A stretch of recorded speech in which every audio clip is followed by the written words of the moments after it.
మనం non veg చేసుకున్నప్పుడు ఎక్కువ ఎక్కువ పీసెస్ తినలేము. అలా అని వాటిని పడేయాలన్న మనసు కూడా ఒప్పదు. అలాంటి టైంలో నేను ఒక బెస్ట్ ప్రొసీజర్ సెలెక్ట్ చేసుకున్నాను.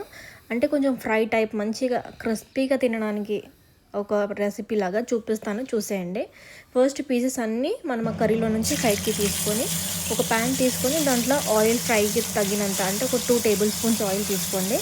ఇప్పుడు పీసెస్ డైరెక్ట్ వేసేసుకోండి. చాలా సింపుల్ ప్రొసీజర్ అండ్ పిల్లలు కూడా చాలా మంచిగా తింటారు. ఎందుకంటే అది మంచి స్టార్టర్ లాగా క్రిస్పీగా బాగుంటుంది.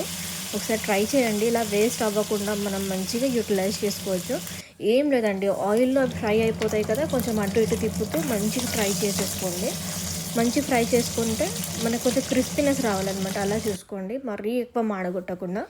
కొంచెం ఫ్రై అయ్యాక కొంచెం సాల్ట్, వాటికి తగ్గట్టు కొంచెం సాల్ట్, కొంచెం అంటే లాస్ట్లో ఫ్రై అయ్యాక వేయండి, లేకపోతే మాడిపోయినట్టు స్మెల్ వస్తుంది కాబట్టి.